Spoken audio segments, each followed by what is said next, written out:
ಮೀನರಾಶಿಯವರಿಗೆ ಮಹಾಸೂರ್ಯಗ್ರಹಣದ ಒಂದು ವಿಶೇಷ ಪ್ರಭಾವದ ವಿಚಾರವನ್ನ ಈ ವಿಡಿಯೋದಲ್ಲಿ ನಾನು ತಿಳಿಸಲಿದ್ದೇನೆ.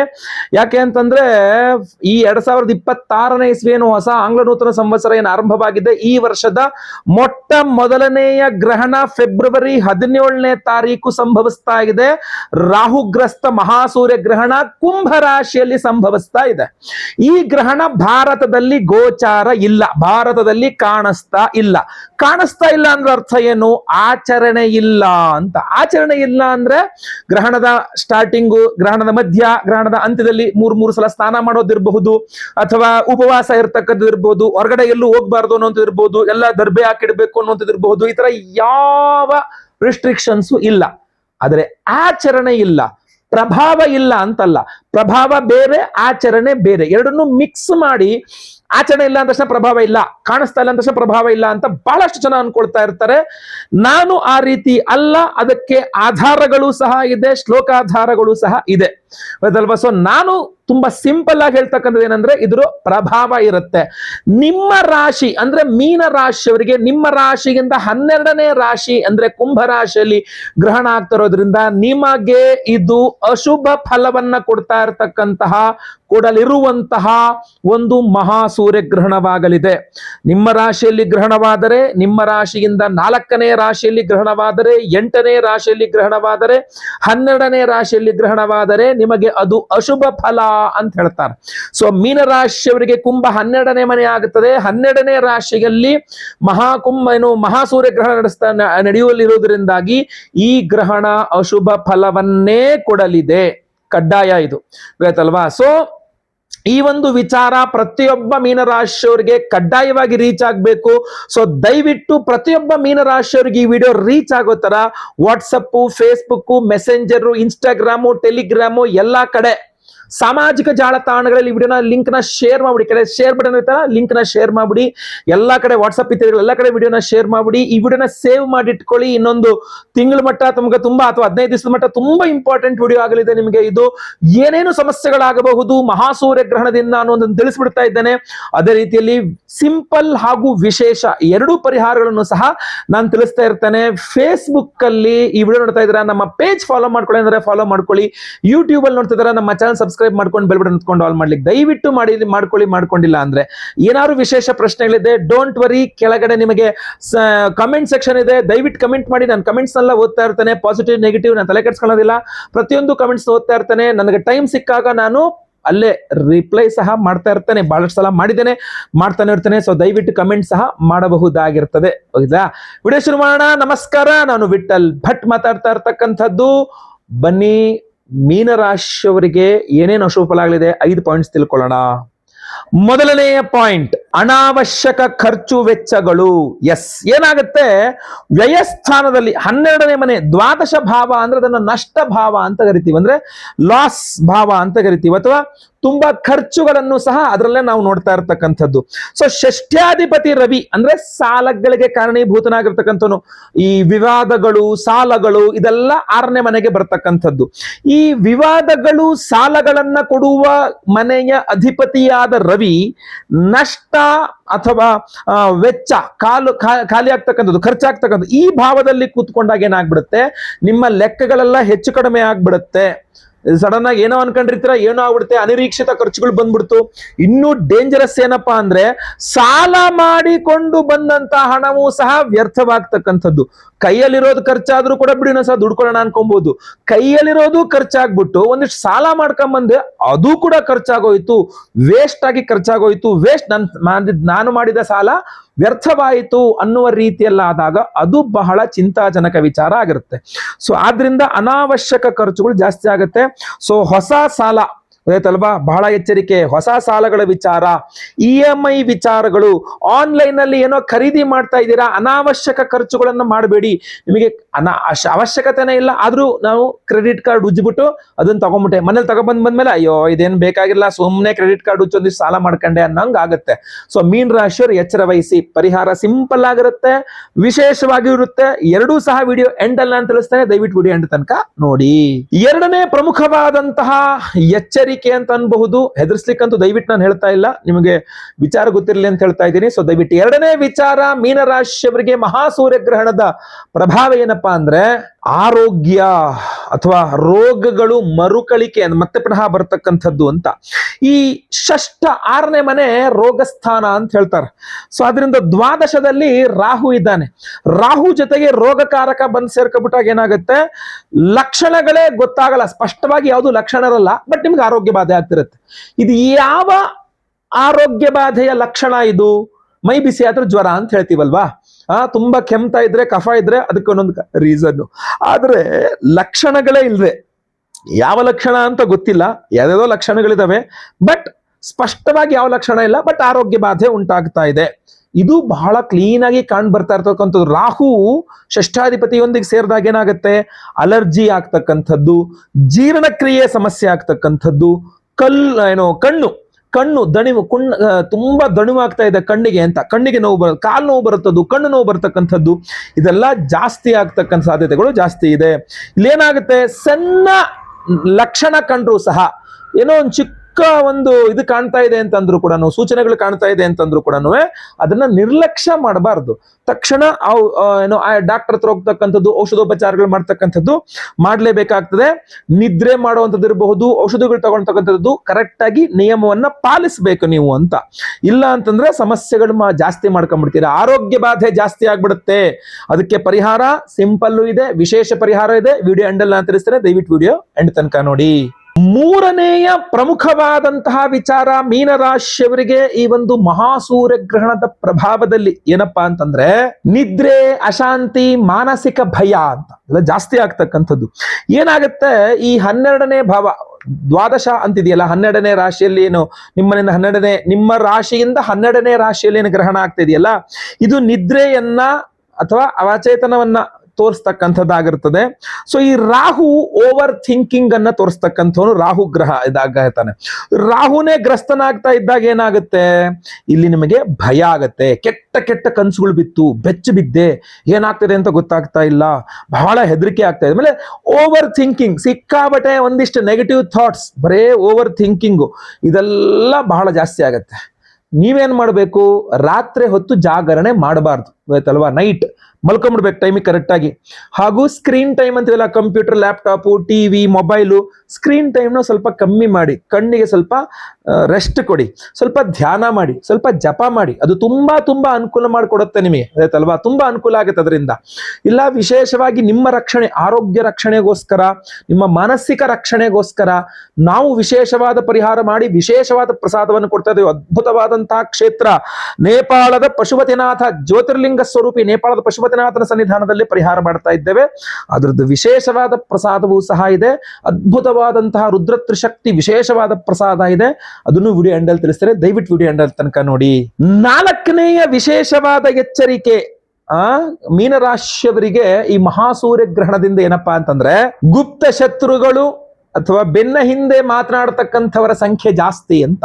ಈ ಮಹಾಸೂರ್ಯ ಗ್ರಹಣ ಮೀನರಾಶಿಯವರಿಗೆ ಷಷ್ಠ್ಯಾಧಿಪತಿ ಸಿಂಹಾಧಿಪತಿಯಾದ ರವಿ ದ್ವಾದಶದಲ್ಲಿರೋದ್ರಿಂದಾಗಿ ರಹಸ್ಯ ವಿರೋಧಗಳನ್ನು ಜಾಸ್ತಿ ಮಾಡ್ತಾನೆ. ಸೀಕ್ರೆಟ್ ಆಗಿ ನಿಮ್ಮನ್ನು ವಿರೋಧಿಸ್ತಕ್ಕಂಥವ್ರು, ನಿಮ್ಮ ಮುಂದೆ ನಿಂತುಕೊಂಡು ನೀವ್ ಹೇಳಿದ್ ಸರಿ ಇಲ್ಲ, ನಾನು ನಿನ್ನ ಸಪೋರ್ಟ್ ಮಾಡಲ್ಲ ಅಂದ್ಬಿಟ್ರೆ ನೀವೇನೋ ಪರಿಹಾರ ಮಾಡ್ಕೊಂಡು ಬೇರೆ ನೋಡ್ಕೋಬಹುದು. ಬಟ್ ಇವ್ರು ಹಾಗಲ್ಲ, ನಿಮ್ಮ ಹಿಂದೆ ನಿಮ್ಮ ಬಗ್ಗೆ ಮಾತಾಡ್ತಾರೆ, ನಿಮ್ಮ ಹಿಂದೆ ನಿಮ್ಮ ಬಗ್ಗೆ ಪಿತೂರಿ ಮಾಡ್ತಾರೆ, ನಿಮ್ಮ ಹಿಂದೆ ನಿಮ್ಮನ್ನ ವಿರೋಧಿಸ್ತಾರೆ. ನೀವು ಸರಿ ಇಲ್ಲ ಅಂತ ನಿಮ್ಮ ಹಿಂದೆ ಹೇಳ್ತಾರೆ, ನಿಮ್ಮ ಮುಂದೆ ಬಂದು ಹೇಳಲ್ಲ. ಏನ್ ಮಾಡ್ತೀರಿ, ನಿಮ್ಮ ಬೆನ್ನಿಗೆ ಏನಾಗಿ ಹೇಳ್ತಾರೆ ನಿಮ್ಗೆ ಹೆಂಗ್ ಗೊತ್ತಾಗುತ್ತೆ? ಸೊ ನಿಮ್ಮ ಒಳ್ಳೆತನವನ್ನೇ ದುರುಪಯೋಗ ಮಾಡುವುದರಿಂದ ತೊಂದರೆ ಕೊಡುತ್ತಾರೆ ಅಂತ ಕಾಣ್ತದೆ. ನಿಮ್ಮ ಒಳ್ಳೆಯತನದಿಂದ ದುರುಪಯೋಗ ಪಡಿಸ್ಕೊಳ್ತಾರೆ, ಅದರಿಂದ ನಿಮಗೆ ತೊಂದರೆಯನ್ನ ಕೊಡ್ತಾರೆ. ಬಹಳ ಸ್ಪಷ್ಟವಾಗಿ ಕಾಣ್ತಾ ಇರ್ತಕ್ಕಂಥದ್ದು. ಇದರಲ್ಲಿ ಪರಿಹಾರ ಏನ್ ಮಾಡ್ಕೊಳ್ಬೇಕು? ಈ ಮಹಾಸೂರ್ಯ ಗ್ರಹಣದಿಂದ ಈ ತರ ಬೆನ್ನ ಹಿಂದೆ ಚೂರಿ ಆಗ್ತಕ್ಕಂಥವ್ರ ಸಂಖ್ಯೆ ಜಾಸ್ತಿ ಆಗುತ್ತೆ, ಒಳ್ಳೆತನವನ್ನು ದುರುಪಯೋಗ ಪಡಿಸ್ಕೊಳ್ತಕ್ಕಂಥವ್ರು ಜಾಸ್ತಿ ಆಗುತ್ತೆ. ಅಂದ್ರೆ ಏನ್ ಮಾಡ್ಬೇಕು? ಯೋಜನೆಗಳನ್ನ ಎಲ್ಲರ ಮುಂದೆ ಹೇಳ್ಬೇಡಿ. ನಿಮ್ದೇನ್ ಪ್ಲಾನಿಂಗ್ಸ್ ಇದೆ, ನಿಮ್ದೇನ್ ಐಡಿಯಾ ಇದೆ, ನೀವೇನ್ ಮಾಡ್ಬೇಕು ಅನ್ಕೊಂಡಿದ್ರ ಎಲ್ಲರ ಮುಂದೆ ಟಾಮ್ ಮಾಡಿ ಹೇಳ್ಬೇಡಿ ಅದನ್ನ. ಆಮೇಲೆ ಕಚೇರಿ, ಸ್ನೇಹ ವಲಯ, ನೀವೆಲ್ಲಿ ಕೆಲಸ ಮಾಡ್ತೀರಾ ಅಲ್ಲಿರಬಹುದು, ನಿಮ್ಮ ಫ್ರೆಂಡ್ ಸರ್ಕಲ್ ಇರಬಹುದು, ಸ್ವಲ್ಪ ಎಚ್ಚರಿಕೆಯಿಂದ ಇರಬೇಕು. ಇದೆಲ್ಲ ಸಿಂಪಲ್ ಪರಿಹಾರಗಳು ನೀವು ಮಾಡ್ಕೊಳ್ಬಹುದಾಗಿರ್ತಕ್ಕಂಥದ್ದು.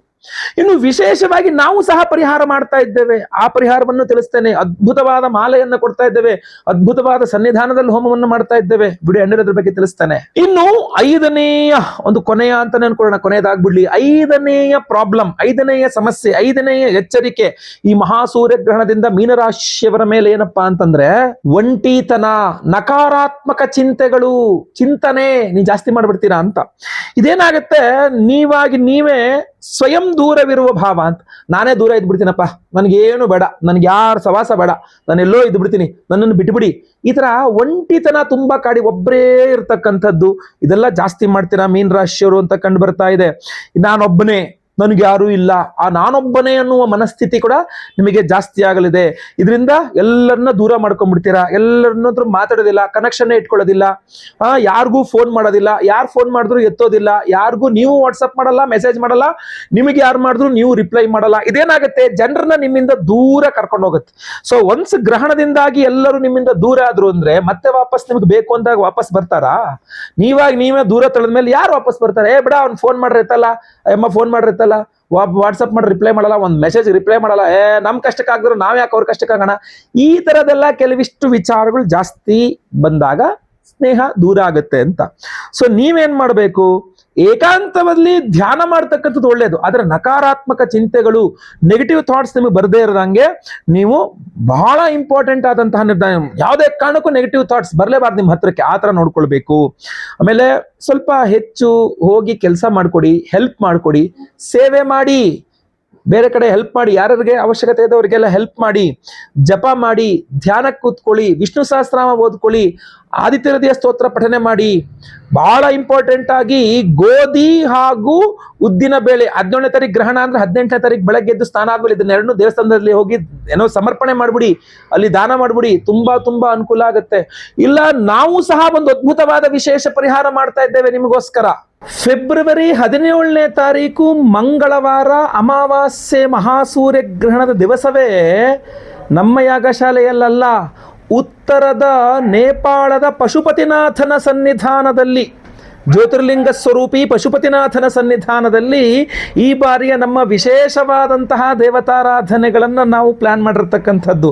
ನಮಗೆಲ್ಲ ಗೊತ್ತಿರ್ತಕ್ಕಂಥ ಹಳಬರಿಗೆಲ್ಲ ಗೊತ್ತಿರ್ತದೆ, ಪ್ರತಿ ವರ್ಷಕ್ಕೊಮ್ಮೆ ನಾವು ನೇಪಾಳದ ಪಶುಪತಿನಾಥನ ಸನ್ನಿಧಾನದಲ್ಲಿ ಶಿವರಾತ್ರಿ ಅಮಾವಾಸ್ಯೆ ದಿವಸ ನಾವು ದೇವತಾರಾಧನೆಯನ್ನು ಮಾಡ್ತೇವೆ. ಸೊ ಈ ಬಾರಿಯೂ ಅದಕ್ಕೆ ಹೊರತಲ್ಲ, ಈ ಬಾರಿಯೂ ಸಹ ಅಂತಹ ದಿವ್ಯ ಪವಿತ್ರವಾದಂತಹ ಕ್ಷೇತ್ರದಲ್ಲಿಯೇ ನಾವು ದೇವತಾರಾಧನೆಯನ್ನ ಹೋಮಗಳನ್ನು ಮಾಡ್ತಾ ಇದ್ದೇವೆ, ಪರಿಹಾರ ಶಾಂತಿಗಳನ್ನು. ಯಾವ ರೀತಿ ಶಾಂತಿಗಳನ್ನು ಮಾಡ್ತಾ ಇದ್ದೀವಿ ಈ ಬಾರಿ ನೋಡ್ಕೊಳ್ಳಿ. ಬಹಳ ಮುಖ್ಯವಾಗಿ ಶಿವರಾತ್ರಿ ಅಮಾವಾಸ್ಯೆ ಶಿವನ ಸನ್ನಿಧಾನವಾದ ಕಾರಣ ರುದ್ರ ಹೋಮವನ್ನು ಮಾಡಲೇಬೇಕು. ನಾವು ರುದ್ರ ಹೋಮವನ್ನು ಮಾಡ್ತಾ ಇದ್ದೇವೆ. ಜೊತೆಗೆ ಅವತ್ತಿನ ದಿವಸವೇ ರಾಹುಗ್ರಸ್ತ ಮಹಾಸೂರ್ಯ ಗ್ರಹಣ ಇರೋದ್ರಿಂದಾಗಿ ನಾವು ಸೂರ್ಯಗ್ರಹಣ ಶಾಂತಿ ಹೋಮವನ್ನು ಸಹ ಮಾಡ್ತಾ ಇದ್ದೇವೆ. ಅದರ ಜೊತೆಯಲ್ಲಿ ಮಹಾಪ್ರತ್ಯಂಗಿರ ಹೋಮವನ್ನು ಮಾಡ್ತಾ ಇದ್ದೇವೆ. ಈ ಮಾಟ ಮಂತ್ರ, ಶತ್ರುಬಾಧೆ, ದೃಷ್ಟಿದೋಷ ಇತ್ಯಾದಿಗಳೆಲ್ಲ ಪರಿಹಾರಕ್ಕೋಸ್ಕರವಾಗಿ ಮಹಾಪ್ರತ್ಯಂಗಿರ ಹೋಮವನ್ನು ಮಾಡ್ತಾ ಇರತಕ್ಕಂಥದ್ದು. ಜೊತೆಗೆ ಮಹಾಮೃತ್ಯುಂಜಯ ಹೋಮವನ್ನು ಮಾಡ್ತಾ ಇದ್ದೇವೆ. ಜೊತೆಗೆ ಈ ಬಾರಿ ಬಹಳ ಪ್ರಮುಖವಾಗಿ ಇಂದ್ರಾಷ್ಟ ದಿಗ್ಬಂಧನ ಹೋಮ ಅಂತ ಒಂದು ವಿಶೇಷವಾದಂತಹ ದಿಗ್ಬಂಧನ ಹೋಮವನ್ನು ಮಾಡ್ತಾ ಇದ್ದೇವೆ. ಇದೆಲ್ಲ ಮಾಡಿ ವಿಶೇಷವಾದಂತಹ ಪ್ರಸಾದವನ್ನು ಕೊಡ್ತಾ ಇರತಕ್ಕಂಥದ್ದು ನಾವು ಯಾವುದಪ್ಪ ಅಂತಂದ್ರೆ ಈ ಒಂದು ವಿಶೇಷವಾಗಿರತಕ್ಕಂಥ ಪ್ರಸಾದ. ಇದು ಮಹಾರುದ್ರ ತ್ರಿಶಕ್ತಿ ಮಾಲೆ. ಇದರಲ್ಲಿ 3 ವಿಧದ ವಿಶೇಷವಾದಂತಹ ಒಂದು ದ್ರವ್ಯಗಳಿದೆ. ಇದರ ಒಂದು ಬಂದು ಕರುಂಗಾಲಿ ಮಾಲೆ, ಎಲ್ಲರಿಗೂ ಗೊತ್ತಿರತಕ್ಕಂಥ, ನಾವು ಈ ಹಿಂದೆ ಸಹ ಕೊಟ್ಟಿದ್ದೇವೆ ಕರುಂಗಾಲಿ ಮಾಲೆ ಅಂತ ಹೇಳಿ. ಎರಡನೇದು ವ್ಯಾಘ್ರನೇತ್ರ ರತ್ನ ಮಾಲೆ, ವ್ಯಾಘ್ರನೇತ್ರ ರತ್ನ ಮಣಿಗಳು. ಇನ್ನು 3ನೇದು ಜ್ವಾಲಾಮುಖಿ ರತ್ನಗಳು. ಸೊ 3 ಅದ್ಭುತವಾದಂತಹ ತ್ರಿಶಕ್ತಿಗಳನ್ನು ಸೇರಿಸಿರ್ತಕ್ಕಂಥದ್ದು. ಒಂದು ಕರುಂಗಾಲಿ, ಇನ್ನೊಂದು ವ್ಯಾಘ್ರನೇತ್ರ ರತ್ನ ಹಾಗೂ ಇನ್ನೊಂದು ಜ್ವಾಲಾಮುಖಿ. ಈ ಒಂದು ವಿಶೇಷವಾದಂತಹ ತ್ರಿಶಕ್ತಿ ಮಾಲೆಯನ್ನ ರುದ್ರ ತ್ರಿಶಕ್ತಿ, ಮಹಾರುದ್ರ ತ್ರಿಶಕ್ತಿ ಮಾಲೆ ಇದು. ಯಾಕೆಂದ್ರೆ ಇದನ್ನ ರುದ್ರ ಹೋಮದಲ್ಲಿ, ಅದೇ ಜೊತೆಯಲ್ಲಿ ಮಹಾಪ್ರತ್ಯಂಗಿರ ಹೋಮದಲ್ಲಿ, ಅದರ ಜೊತೆಯಲ್ಲಿ ಇಂದ್ರಾಷ್ಟ ದಿಗ್ಬಂಧನ ಒಂದು ವಿಶೇಷವಾದಂತಹ ಹೋಮದಲ್ಲಿ, ಹಾಗೂ ಸ್ವಯಂವರ ಪಾರ್ವತಿ ಹೋಮ, ಗುರುಶಾಂತಿ, ಶನಿಶಾಂತಿ ಸಹಿತ ಮಹಾನವಗ್ರಹ ಶಾಂತಿ ಹೋಮಗಳ ಹೋಮಗಳಲ್ಲಿ ಈ ವಿಶೇಷವಾಗಿರ್ತಕ್ಕಂಥ ಮಾಲೆಯನ್ನು ಎನರ್ಜೈಸ್ ಮಾಡ್ತೇವೆ. ನೆನಪಿಟ್ಕೊಳ್ಳಿ, 3 ವಿಶೇಷವಾದಂತಹ ರತ್ನಗಳಿದೆ. ಇದರಲ್ಲಿ ಕರುಂಗಾಲಿನೂ ಇದೆ, ಇದರಲ್ಲಿ ಜ್ವಾಲಾಮುಖಿನೂ ಇದೆ. ಏನು ಭೂಗರ್ಭದಿಂದ ಜ್ವಾಲಾಮುಖಿ ಸ್ಫೋಟಗೊಂಡು ಲಾವಾ ರಸ ಹೊರಬರುತ್ತಲ್ಲ, ಆ ಜ್ವಾಲಾಮುಖಿ ರತ್ನವೂ ಇದೆ. ಇದರಲ್ಲಿಯೇ ವಿಶೇಷವಾಗಿ ವ್ಯಾಘ್ರನೇತ್ರ ರತ್ನವೂ ಸಹ ಇದೆ. ಸೊ ಈ ಒಂದು ಅದ್ಭುತವಾದಂತಹದ್ದು ಪ್ರತ್ಯಂಗಿರಾ ಹೋಮದಲ್ಲಿ ಎನರ್ಜೈಸ್ ಆದಾಗ ಮಾಟಮಂತ್ರ ದೃಷ್ಟಿದೋಷ ಶತ್ರುಬಾಧೆಗಳನ್ನು ಪರಿಹಾರ ಮಾಡಿಕೊಳ್ಳುತ್ತೆ. ವ್ಯಾಘ್ರನೇತ್ರ ರತ್ನವೂ ಇರೋದ್ರಿಂದಾಗಿ ಇದು ನಿಮ್ಮ ದೃಷ್ಟಿದೋಷಾದಿಗಳನ್ನು ಪರಿಹಾರ ಮಾಡಿಕೊಡುತ್ತೆ. ಇದರಲ್ಲಿ ಜ್ವಾಲಾಮುಖಿ ರತ್ನ ಇರೋದ್ರಿಂದ ಇಂದ್ರಾದ್ಯಷ್ಟ ದಿಕ್ಪಾಲಕ, ವಿಶೇಷವಾದ ಇಂದ್ರಾಷ್ಟ ದಿಕ್ಪಾಲಕ ಹೋಮಗಳಲ್ಲಿ ಇದು ಎನರ್ಜೈಸ್ ಆಗೋದ್ರಿಂದಾಗಿ ನಿಮಗೆ ದಿಗ್ಬಂಧನ, ಒಂದು ನೆಗೆಟಿವ್ ಎನರ್ಜೀಸ್ ಹೊರಗೋಗಬೇಕು, ಇನ್ನೊಂದು ದಿಗ್ಬಂಧನದಿಂದ ಯಾವುದೇ ನೆಗೆಟಿವ್ ಎನರ್ಜೀಸ್ ನಿಮ್ಮನ್ನು ತಾಕಬಾರದು. ಅಂತಹ ಅದ್ಭುತವಾದಂತಹ ಈ ಒಂದು ಮಾಲೆಯನ್ನ ಶಿವರಾತ್ರಿ ಅಮಾವಾಸ್ಯೆ ಮಹಾಸೂರ್ಯಗ್ರಹಣ ಪರ್ವ ದಿನದಂದು ನೇಪಾಳದ ಪಶುಪತಿನಾಥನ ಸನ್ನಿಧಾನದಲ್ಲಿ ಇದನ್ನು ಎನರ್ಜೈಸ್ ಮಾಡಿ ನಾವು ನಿಮಗೆ ಕೊಡ್ತಾ ಇರ್ತಕ್ಕಂಥದ್ದು, ಕಳಿಸ್ಕೊಡ್ತಕ್ಕಂಥದ್ದು. ಇದನ್ನೇ ಅಲ್ಲಿಗೆ ತೆಗೆದುಕೊಂಡು ಹೋಗಿ ಅಲ್ಲೇ ಎಲ್ಲ ಎನರ್ಜೈಸ್ ಮಾಡಿ ಮತ್ತೆ ವಾಪಸ್ ಅಲ್ಲಿಂದ ತಂದು ನಾವು ನಿಮಗೆ ಕಳಿಸ್ಕೊಡ್ತೇವೆ. ಫೆಬ್ರವರಿ 17ನೇ ತಾರೀಕು ಮಂಗಳವಾರವೇ ಹೋಮ ಇರತಕ್ಕಂಥದ್ದು. ನಾನು ಮತ್ತೆ ಪುನಃ ವಾಪಸ್ ಅಲ್ಲಿಂದ ಬಂದು ನಾವಿಲ್ಲಿ ಪ್ರಸಾದವನ್ನು ಕೊಟ್ಟು ನಾವು ನಿಮಗೆ ಇದನ್ನು ಕಳಿಸ್ಕೊಡ್ತಕ್ಕಂಥದ್ದಾಗಿರ್ತದೆ. ಈ ಸಮಯವನ್ನು ನೀವು ಗಮನಿಸಬೇಕು. ನಾನು ಯಾವುದೋ ಪಕ್ಕದ ಊರಿಗೋ, ಪಕ್ಕದ ಜಿಲ್ಲೆಗೋ, ಪಕ್ಕದ ರಾಜ್ಯಕ್ಕೆ ಹೋಗ್ತಾ ಇಲ್ಲ, ಪಕ್ಕದ ದೇಶಕ್ಕೆ ಹೋಗ್ತಾ, ಇನ್ನೊಂದು ದೇಶಕ್ಕೆ ಹೋಗ್ತಾ ಇರತಕ್ಕಂಥದ್ದು. ಸೊ ಅದರಿಂದಾಗಿ ಆ ದೇಶ ಅಂದರೆ ನೇಪಾಳ ದೇಶದಲ್ಲಿ ನಮ್ಮ ಜ್ಯೋತಿರ್ಲಿಂಗ ಅಂತಂದರೆ ಜ್ಯೋತಿರ್ಲಿಂಗದ ಇನ್ನೊಂದು ಭಾಗ ಅಂತ ಹೇಳ್ತಾರೆ, ಮುಖ ಭಾಗ ಅಂತ ಹೇಳ್ತಾರೆ ಪಶುಪತಿನಾಥನನ್ನ. ಇಲ್ಲಿ ಬೆನ್ನಿನ ಭಾಗ ಬಂದು ಕೇದಾರನಾಥ, ಮುಖ ಭಾಗ ಬಂದು ಪಶುಪತಿನಾಥ ಅಂತ ಹೇಳ್ತಾರೆ. ಆ ಪಶುಪತಿನಾಥ ಜ್ಯೋತಿರ್ಲಿಂಗದ ಸನ್ನಿಧಾನದಲ್ಲಿ ಶಿವರಾತ್ರಿ ಅಮಾವಾಸ್ಯೆ ಮಹಾಸೂರ್ಯಗ್ರಹಣದ ಒಂದು ವಿಶೇಷ ಪರ್ವ ದಿನದಂದೇ ಈ ವಿಶೇಷವಾದಂತಹ ಮಾಲೆಯನ್ನು ಎನರ್ಜೈಸ್ ಮಾಡಿ ಪ್ರತಿಯೊಬ್ಬರಿಗೂ ಸಹ ಕೊಡ್ತಾ ಇದ್ದೇವೆ. ಈ ಒಂದು ಅದ್ಭುತವಾದಂತಹ ಮಹಾರುದ್ರ ತ್ರಿಶತಿ ವಿಶೇಷ ಮಾಲೆಯನ್ನು ದಯವಿಟ್ಟು ನೀವು ಮಿಸ್ ಮಾಡ್ಕೊಳ್ಳೋಕೆ ಹೋಗ್ಬಿಡಿ. ಸಂಕಲ್ಪ ಸೇವೆಗೆ ಹೆಸರು ಕೊಟ್ಕೊಳ್ಳಿ. ಸ್ಕ್ರೀನ್ ಮೇಲೆ ಕಾಣ್ತಾ ಇರ್ತಕ್ಕಂಥ ನಂಬರ್ಗೆ ನಿಮ್ಮ ಹೆಸರು, ಗೋತ್ರ ಗೊತ್ತಿದ್ರೆ, ನಕ್ಷತ್ರ ಗೊತ್ತಿದ್ರೆ, ರಾಶಿ ಗೊತ್ತಿದ್ರೆ ಬೇಗ ಬೇಗ ವಾಟ್ಸಪ್ ಮಾಡ್ಕೊಳ್ಳಿ. ಲೈವಲ್ಲಿ ನೇಪಾಳದಲ್ಲಿ ನಿಮ್ಮ ಹೆಸರು ಸಂಕಲ್ಪ ಆಗ್ತಕ್ಕಂಥದ್ದು ನೀವು ಇಲ್ಲೇ ಕೂತ್ಕೊಂಡು ನಿಮ್ಮ ಮನೆಯಲ್ಲಿ ನೋಡ್ಕೊಳ್ಬಹುದಾಗಿರ್ತದೆ. ನೇಪಾಳದಲ್ಲಿ ನಾನು ಸಂಕಲ್ಪ ಮಾಡ್ತಾ ಇರ್ತೇನೆ, ಹೆಸರು ನಾನೇ ಕೂತ್ ಸಂಕಲ್ಪ ಮಾಡ್ತೇನೆ. ನೀವು ಇಲ್ಲಿ ನಿಮ್ಮ ಮನೆಗಳಲ್ಲಿ ಕೂತ್ಕೊಂಡು ನಿಮ್ಮ ಹೆಸರು ಅಲ್ಲಿ ಸಂಕಲ್ಪ ಆಗೋದು ನೀವು ಲೈವಲ್ಲಿ ನೋಡಬಹುದಾಗಿರ್ತದೆ. ಎಲ್ಲ ಹೋಮಗಳನ್ನು ನಾವು ನೇಪಾಳದಲ್ಲಿ ಮಾಡುವ ಎಲ್ಲ ಹೋಮಗಳನ್ನು ನೀವು ಇಲ್ಲೇ ಕೂತ್ಕೊಂಡು ಲೈವ್ ನೋಡಬಹುದು.